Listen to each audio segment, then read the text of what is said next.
today with a friend of mine, a great photographer and a great teacher, Dave Higgins. And we're going to talk about a show up and coming at the Chocolate Church. Hi, folks. This show is called The Second Look, and the reason it has that name is that we've derived the photographers from the annual that the Chocolate Church puts on every year to give them a chance to show a better selection and collection of their work so that we can get an idea of the breadth of the type of photographer they are. Unfortunately, when you get into one of these shows, you end up with one image, maybe two images, and that doesn't really give the viewer any opportunity to determine the breadth and the type of work that you do. So the second look is an opportunity for emerging photographers to have a chance to show a body of their work to the public. And I can't tell you how happy I am that the Chocolate Church is willing to sponsor this for us and give us an opportunity. Now, if you'd like to be in this show next year, you have to submit to the annual for the coming year. Hi, I'm Dave Higgins, and this is Rob Smith, and we're here to talk about the Second Look photographic exhibit at the Chocolate Church. Well, Rob, how do you feel about getting in the show? I feel real excited. I'm new to the game, and the Jurd show a little while ago was my first really showing, and I'm pretty happy to be here. Okay. What type of photography do you enjoy doing? Anything doing with the outdoors. I don't have specific things I like to shoot, but I more or less react to what is there. I enjoy bird photography. I enjoy scenery and different nature shots primarily. Where do you prefer shooting? Or where do you find interesting places?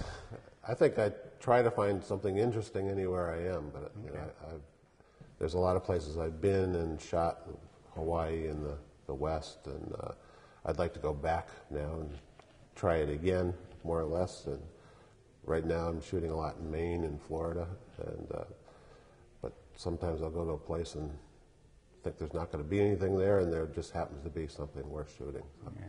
That's the exciting thing. Yeah. What is your background in photography? Well, out of high school, I went to art school for a year and decided I wasn't interested in being a commercial artist, which it was really geared towards. So then I went to school for a while as my secondary interest, which was wildlife biology, and eventually went to a Pear School of Art in Connecticut for photography for a year. And again, I didn't want to be a commercial photographer, so I evolved from there and somehow ended up in the construction business soon after that. And that was 40 years ago. So, unfortunately, we all have to make a living. So you started in the traditional film-based photography. How did you find the transition? For me, it was a godsend because I did not enjoy the darkroom work. And so as soon as they came up with decent levels of digital cameras, then I made the transition quite quickly. And I think the control is much, much greater now and simpler in many respects. You seem to like to work large. What's the motivation behind that? Well, I went into a gallery in the Key West, a fellow named Alan Maltz, who was printing on canvas, and that was totally new to me. So I kind of embraced that, and I wanted the work to be more or less a work of art rather than picture after picture, and really something you could hang on the wall in any house anywhere that somebody, or a business, and somebody would be proud to have it there as a work of art rather than a pretty picture. So. What photographers influenced your growth, you think? Well, early on, I would have to say Ansel Adams influenced me quite a bit, but my tastes were pretty eclectic. So Dorothea Lange, I thought did some amazing work. I was really amazed by some of the work that these people did there with what today we would call primitive equipment, and carrying a 50-pound pack up mountains to get one shot that might take 15 minutes to get one shot in 15 minutes. Now you can shoot 1,000 shots with a digital camera. Yeah. So I admire those people tremendously. They were also much more dedicated than we were to carry all that equipment over those locations. Yes. Hard to find a mule today, too. What direction do you think you're going to go next? Or where do you see your photography moving from here? I think I'll just see what happens and continue to improve technically. I think I have a decent eye, but I want to improve my work technically so I can get it onto the canvas better.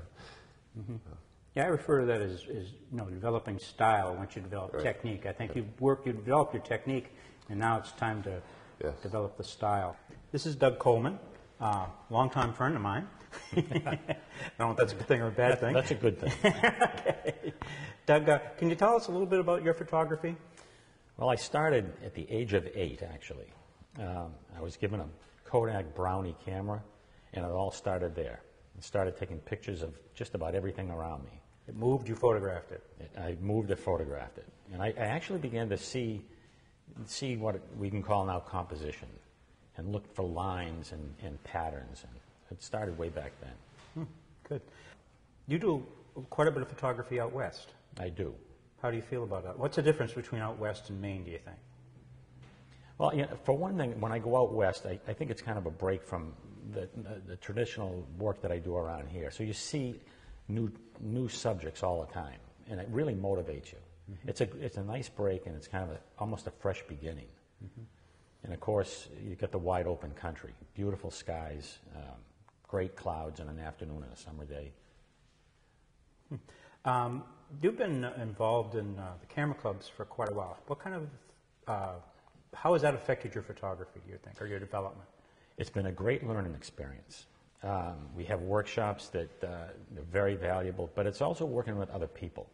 And you get to see what other people are doing and learn from what they do. We have competitions, and the critiques after the competitions it's a great learning experience. Who's your favorite photographer? Well, I have to go back to Ansel Adams as well. I was a young kid and began to hear his name all over the place, and of course start to see his work and books. We just got back from Yosemite in the fall, and it was really an experience to walk around there knowing that Ansel Adams probably walked on some of the same trails that I was on and saw the vistas that I'm seeing right now. Yeah. I know you go quite a ways. What's an average hike for you when you go photography? An average hike out west is probably 20 miles a day at high altitude. I do a lot of hiking at Rocky Mountain National Park, and almost every day I'm up at 10,000 feet, and sometimes higher, 11,000 feet. What kind of a bag do you pack equipment-wise to carry something on that kind of a trip? Too much. Too heavy. Like a lot of photographers, I'm an equipment junkie, and so I have a tendency to overpack. I've got all my lenses because I want to be prepared. But when I get back to the house, I think, why did I haul all of that? So I have a lot of equipment that I take with me just in case. Which lens do you use most frequently, do you think, when you're out? It probably is a 24 to 70 that I have right now. It's a great lens. It's a 2.8 lens, and it's very sharp. And I have a tendency to use that most of the time. What camera do you use? I have a Nikon D700 that I'm using now. Okay. Is that the only camera you use? Pretty much. I do have my old D200 that I take as a backup, particularly on a trip, in case something goes wrong. What do you see your photography going in the future? Or what are your plans? I know you're retiring. What is photography going to impact the rest of your life, do you think? It will.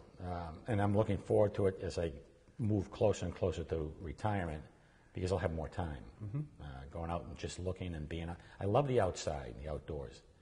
And every time I go out, I see something new. And I often go for shooting with something in mind, and I come back with something totally different, the unexpected. Sue, how long have you been a photographer?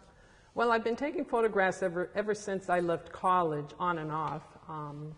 Maybe 30 years ago, I had an SLR camera, and I took a photography course. However, I didn't really get into it at that time. I was too busy working, I guess. Ever since I retired and bought my only digital SLR, I really focused on photography more. I just find having a digital SLR and having the photo right there after I take it, and I can analyze it and determine if it's good, I find that very helpful in my photography. Oh, how would you describe your photographic process? My photographic process is quite simple. My focus is really on taking the picture more than processing it at the end. I try to frame the shot before I take it. And then I take the photo. I'm using a digital SLR. I use a zoom lens, 18 to 200 millimeter, and I've taken all my photos with that lens. I find that's very adequate for what I need. Once I bring it down into the computer, I do minimal processing. I might crop it a little bit, and I might adjust the color. After that, I send it out for printing. At this time, I have no printer. I have not invested in a professional printer. A lot of people put a tremendous amount of emphasis on the equipment they use. How do you compare equipment to creativity? I think creativity is much more important than equipment for myself. Unless you really can compose a photo, no matter how good your equipment are, you won't get an exceptional photo.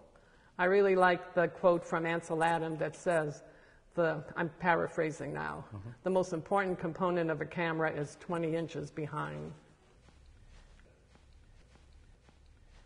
What's your favorite subject matter? My favorite subject matter is, I think, taking structures and repeated patterns.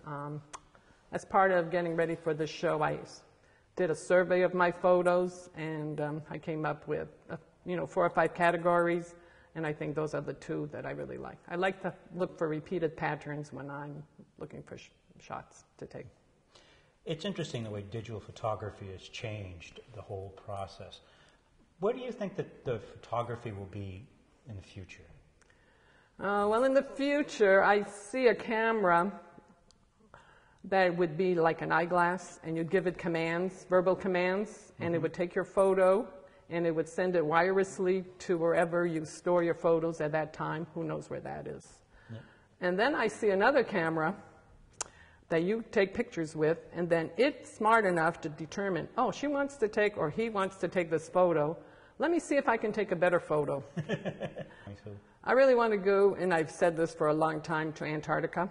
I love penguins, and I think icebergs and the scenery there is very majestic. And I think it would really be pushing me as a photographer, because I do not consider myself a nature photographer. How do you feel about being accepted at the Chocolate Church for the show? Well, I was very honored to be accepted.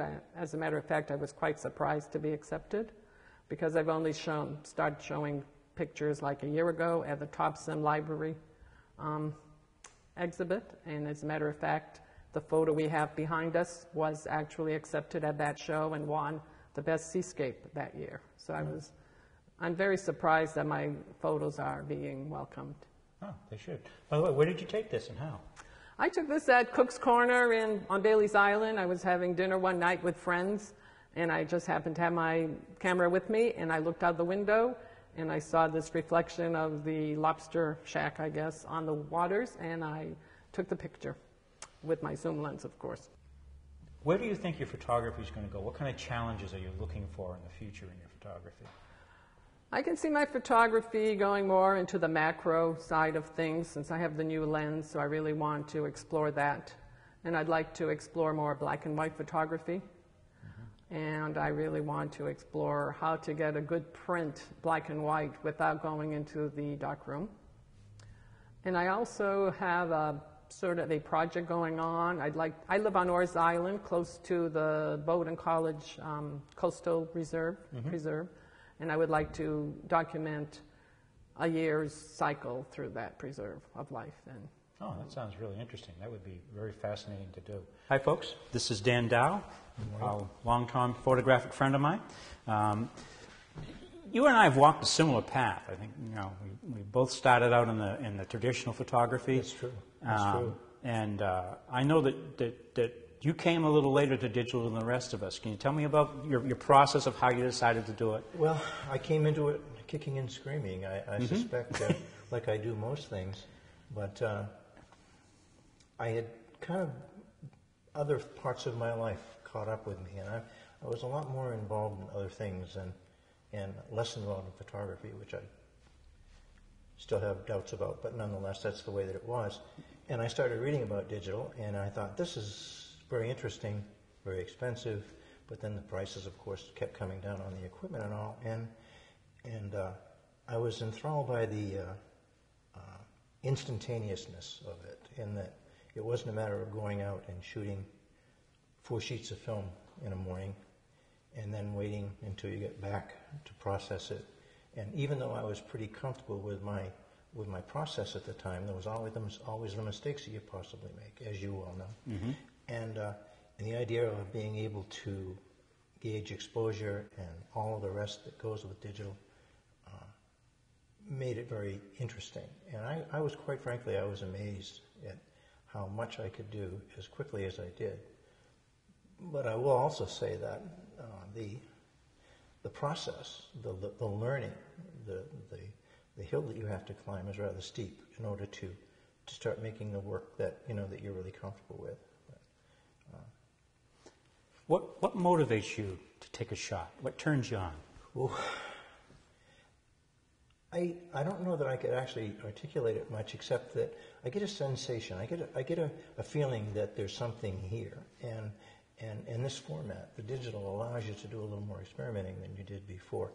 Certainly, I did, in that I can say, yeah, this is pretty interesting. I think I've got something, and then you work it that way. And then there are other times when it just knocks your socks off. Mm-hmm. You come onto a scene. This was a pretty good example of that.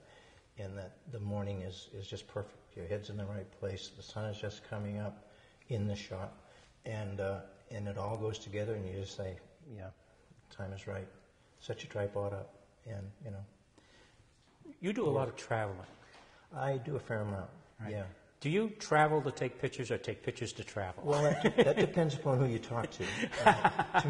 To me, photography is an exploration. Okay, mm-hmm. I really do like to know what's around the corner, and so therefore, when I go someplace, I certainly do bring a camera, and there are other times when photography is the reason. And the national parks, especially the ones to the far west, the Colorado Plateau, southern Utah, that part of the world, I find extraordinarily interesting. If you could pick any photographer to shoot with for an afternoon, who would you pick and why? The problem is, it isn't a problem, it's a wonderful thing that from the beginning of photography forward, there have been so many wonderful shooters. I've always had a partiality toward Paul Strand, mm-hmm. Just because he wasn't afraid to try. And he seemed to be saying, why not, on some of the pictures that he took. And he was the first, to my opinion, he was the first one to come along and say, I'm going to shoot that and I'll make something of it. In other words, he made the mundane very, in some cases, strikingly beautiful. So, but he'd be one. Harry Callahan seems to me one of those guys who woke up every morning and said, I've got to photograph before I go to bed. and his entire life he photographed a variety of things, and he always added that other dimension, that thing that we're always looking for in photography. Mm-hmm. He always added that something special to it. And then, of course, you got the contemporary photographers. There are so many that are photographing landscape. Mm-hmm. Where do you think your photography is going to go? Oh, well, it isn't under my bed anymore. Right. No, I mean, what are you planning on doing next? Next? What are you anticipating? Oh, I have a lot of ongoing projects that I shoot. Where they will go, how many will be done in this lifetime, I don't know, but I think I have enough creative ideas to keep me going for quite some time. This is Martha Lentz. She's one of the photographers that's in the show. Martha, tell me a little bit about your photographic career. Now, how did you start? Well, the first time I got any recognition for photography was when I was about 11 years old, and I had a photograph published in American Girl magazine, which was just an etching on the beach, and I was pretty pleased. I think I got $10, and that was a big deal. And then, so I had kind of an interest, when you're young and you get that kind of feedback, you think, oh, this might be something that I'm good at. But I didn't have many opportunities until after I was out of college, and I was living in Harvard Square, and I needed a job, and I got a job in a portrait studio there that was owned by an absentee owner, and so another woman and I ran it, and we did all the jobs in the portrait studio. It was very small, but we took the photographs using a big 4x5 sheet type of film, and we did the developing, and we did the printing, and we did the selling, and we did the cleaning up, and we did the retouching. And I did that for about 2.5 years, so I learned a lot from that. And at the same time, I had a boyfriend who worked in the Harvard darkroom, and so I got access to watching him. He also had a darkroom in his apartment, so I learned some darkroom procedures then. But from that time on, after I got married and moved to Maine, I really did nothing except take family snapshots that were pretty poor until my family grew up and I had a little more time and went back into it, starting with film classes at Maine College of Art in the continuing ed part. So it just sort of progressed from there over the last 10 years or so. You've been involved in the local camera club for quite a while. How do you feel about the camera club and developing as a photographer? What impact does that have? Well, the camera club that I belong to, which is the first light camera club in Brunswick, is quite a small club, but I've learned a lot from being in it. Just by seeing other people's work and hearing people talk about it, I've learned about photography. I've learned a lot about equipment. I've learned that people have very different preferences, and that there's not really one right piece of equipment, and there's not one right way to look at work, and people can be very different, but you develop concepts of quality that I really hadn't had before. When I look at pictures that I took 10 years ago that I thought were so wonderful, I think, how could you possibly have thought that was good, And the camera club had a lot to do with that. Mm-hmm. Now, you've worked in both traditional photography and in digital. How do you feel about digital versus film? I love it. I don't have a lot of time, and setting up a dark room and taking it down and all, and I'm also not a detail person. Mixing chemicals and attending to all of that is not something that's easy for me or that I'm good at. And what I like about digital photography is that I can sit at the computer for 15 minutes, a half an hour, and work on my pictures, and I don't have to make special arrangements to do it. It's right there in my house, and it's so available. And I find the quality to be very good these days, certainly. Mm-hmm. Do you do most of your own printing, or do you send it out? I send most of it out. If it's a print that's above 8 by 10 in size, I send it out. I do make a lot of cards and sell them at craft shows, and I do that printing myself, or anything for families, sometimes maybe calendars or something like that. But more and more I'm sending it out because I think the quality is good, and it's fast, and I've been happy with it. I know that you've been involved in the annual here at the Chocolate Church for quite a few years. How do you feel it's impacted your work? Well, I've been very pleased to be in most of their shows in the last few years, and I think it's wonderful that there's that venue for photographers now. It's given me some personal recognition that I've really appreciated. Hi, folks. This is Dick Butterer. He's also been accepted to the show. Dick, tell me a little bit about your experience with Chocolate Church. Well, the Chocolate Church has a special place in my heart because Bath is my adopted hometown for about 35 years now. And finally we moved up here. We bought a house about 21 years ago and then moved up about 11. And the Chocolate Church was the first place I ever came to see an art show. It's the first place I ever got accepted into a juried show. It's the first place I was ever hung in an exhibit inside the church itself. And it's the first place I ever sold a photo. And so it's got, and every photographer I know in the area has a special feeling towards the Chocolate Church show. Mm-hmm. I've enjoyed it. I mean, I've taught classes here and also been in their shows and thought it's a very, very good organization. Can you tell me a little bit about your photography? Well, it kind of came to me strangely because I started video work, and I had difficulty getting into camera courses at the universities and stuff. And so I said, what can I do to improve my skills? And I said, how about if I took some still photography courses? And then I got hooked on still photography, and I've kind of gotten out of the video work and gotten into still photography. Mm-hmm. How do you feel about digital? Love it, love it. I mean, I was a victim of, I take pictures at Christmas. Come next July, 4th of July, I still have the Christmas pictures on there. And come the next Christmas, I still have the 4th of, and digital. I mean, you see it now, it happens now, you can correct it now. I love it. Okay. What directions are you going in your photography now? I'm at kind of a stone wall right now, trying to push to another level of creativity, and don't exactly know where it's going to go. I've seen my work grow each year, but I'm at a point now where I feel I need something more to try to learn to push myself ahead more. That's actually an important step in the process. I think so. Yeah.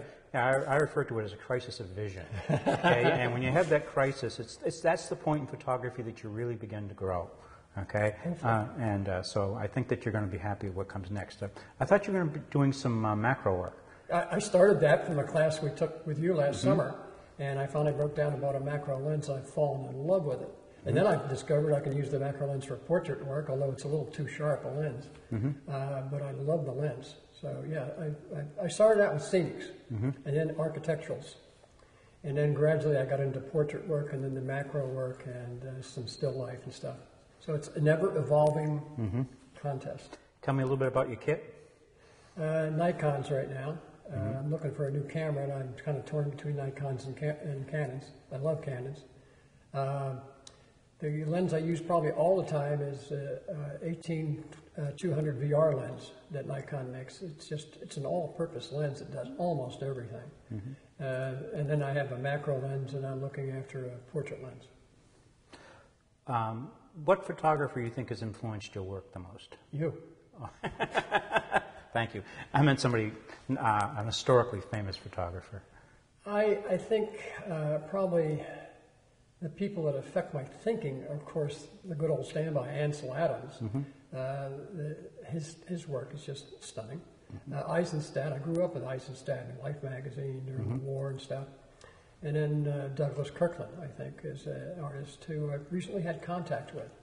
And his portrait work is just stunning. What do you want to do in the future with your photography? Where do you see it going?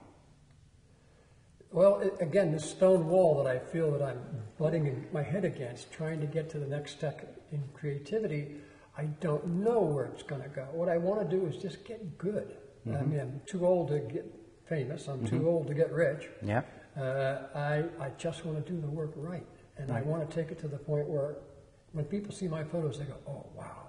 Hello, I hope all of you that have been watching this video will come to the show at the Chocolate Church called The Second Look, which will be held from June 10th to July 26th, 2011. I think you'll find it interesting and enjoyable. Thank you.